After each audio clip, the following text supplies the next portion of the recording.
Hey, this podcast holds nothing sacred. This is Life, Tech, and Sundry. And what is Sundry? It's our experiences put in a melting pot to the internet. So join us on this wild ride called the LTS Podcast. Follow us at LT Sundry on Twitter, LTS.pod on Instagram, Life, Tech, and Sundry on YouTube, and all your favorite podcast distribution services. Stay frosty. Hello there, dear listeners. My name is Marcos, and today I am bringing you another battery-charged, energy-filled, if you will, episode about the latest news regarding batteries and all those things. I previously talked about the stories about it and my personal stories about it, but now, if you want to guess when I record this, I don't think it'll go live the same date or close to the same time as I'm actually recording this, but I have some latest stories that I want to share to you, and I want to hear your opinion if you want to transition to battery power, or are you excited for the latest news. So with you, Marcos here, Lopez from the LTS Out of Office Solo Edition. Let's get charged.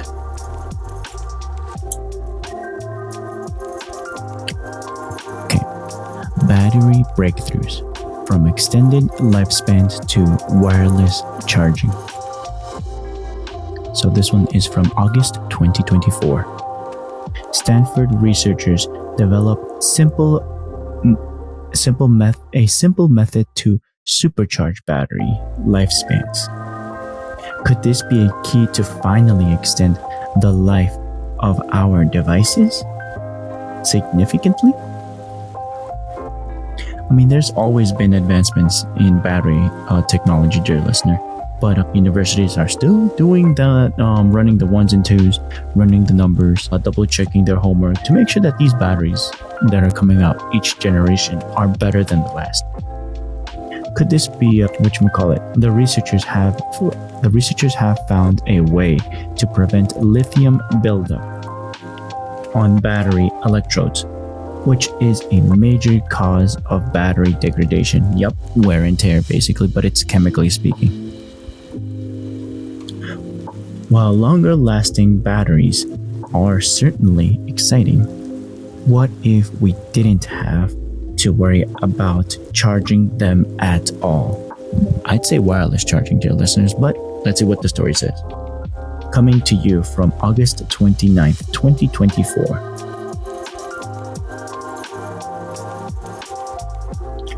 Natron Energy buildup. Natron Energy to build $1.4 billion of sodium-ion battery plant in North Carolina.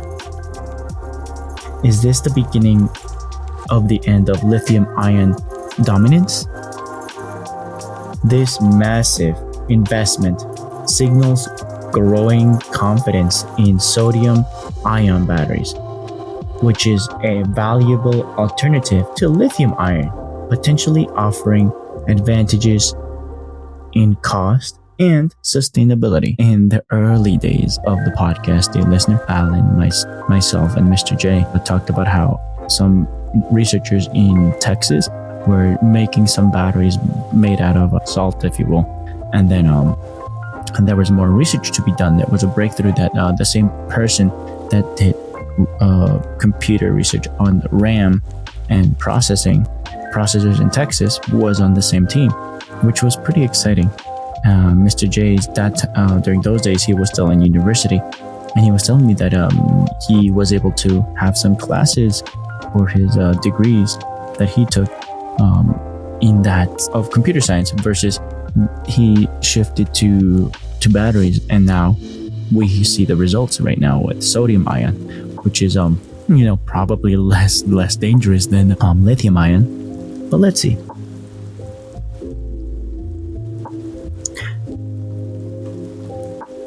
Speaking of charging, the future of powering up our vehicles might be about to get a whole lot easier.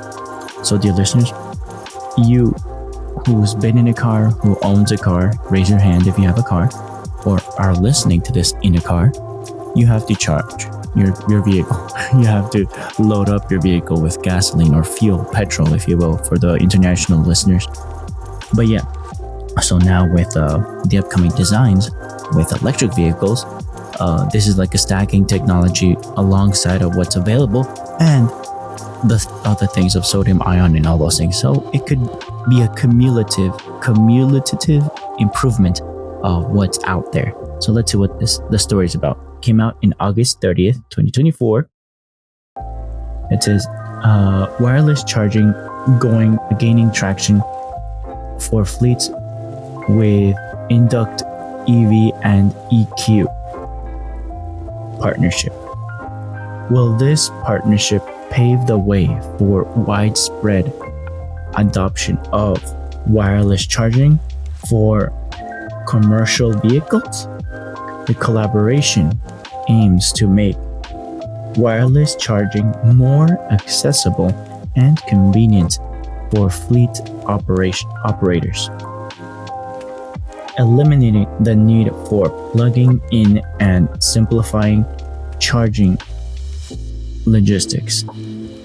With its pros, there could be some cons, but I'm on the positive side right now. And I've heard horror stories of people getting their charging vehicles unplugged while they were just doing their shopping, and they're haters basically. There's people out there that hate to see this, and I can imagine the same thing happened when keys were first invented into the cars, because vehicles used to be crank powered. There's always going to be people that fight back, if you will, to change.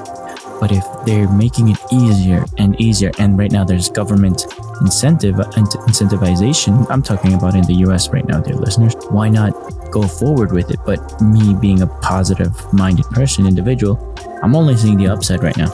It's, imagine you just driving onto your driveway or parking on a public parking lot, and your vehicle just starts charging as long as your wheels or if it makes contact with the license plate on the specific area or something like that, so that your vehicle can be charging while you're out and about. Or maybe it could incentivize you to properly stop in proper locations so that your car can be topped off as you are in traffic. Just ideas here, dear listeners, but they're probably thinking about this and investing, like they said, millions, maybe even billions of dollars, okay? So let's see how this goes.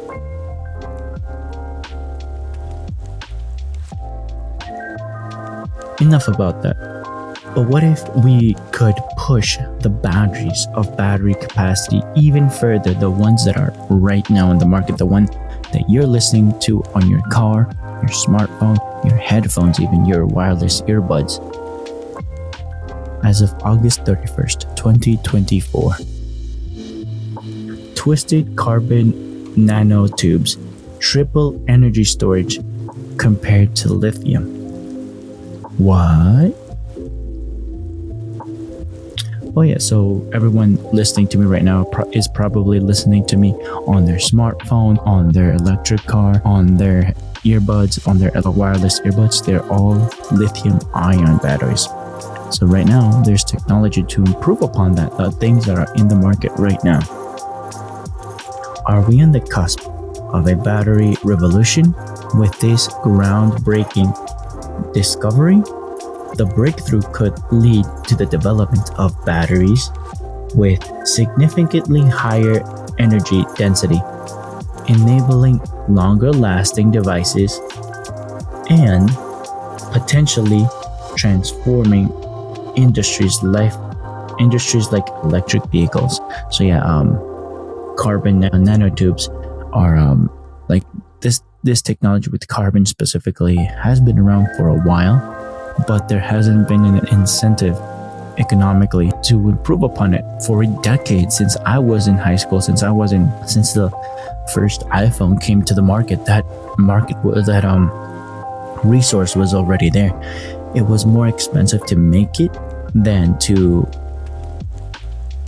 put it onto products that are very efficient with it. The idea was the tech, the science was there, but the incentive wasn't there for over 10 years, dear listeners.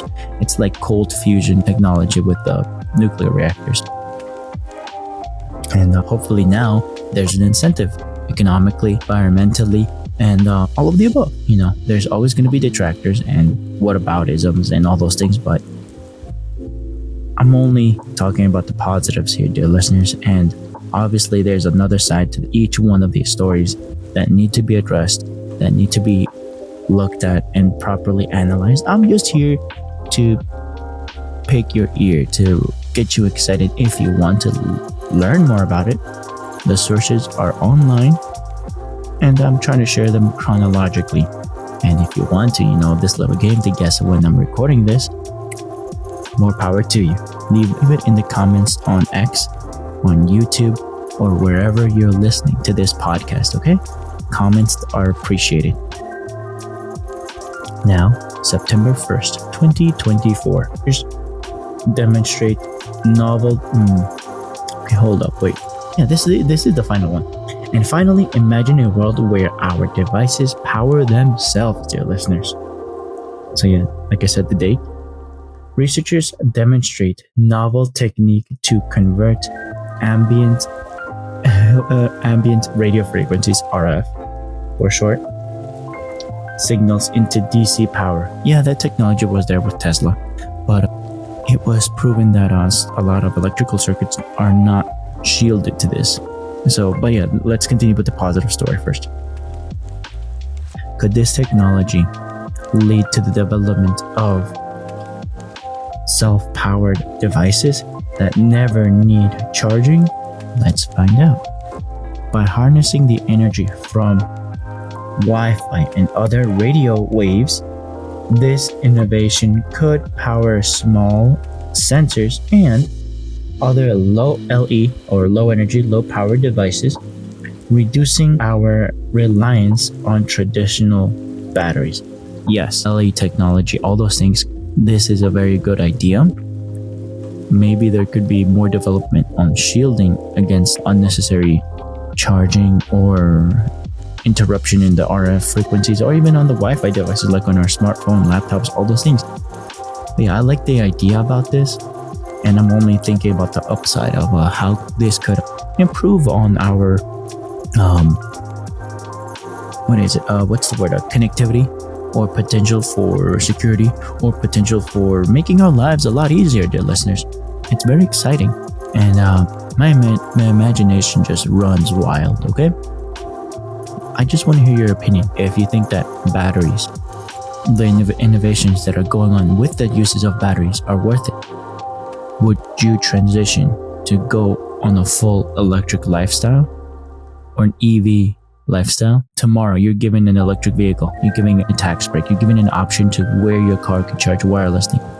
The whole caveats of having a vehicle, insurance, all those things, the lifespan of the batteries, maintain all those things, right? If you, dear listener, are given all those options with your current lifestyle, would you take it? Leave a comment on YouTube, on X, mainly on those two right now, and on your favorite podcast catcher. I'm on Spotify, so you can get at me and leave a comment there. I'll probably leave a poll so that you can, give me your 2 cents. What else? Yeah, I'm gonna create a post here and there on X to hear your thoughts and give you my little personal story. With that, dear listeners, I want to leave you, and I want to send you the positive, the most uplifting ideas that we're living in the tech world, that it's always improving, incentivized by capitalism or to survive even. And I want to hear your opinions. With that, dear listeners, my name is Marcos, and this is a solo out of office. Talk to you soon. Stay frosty.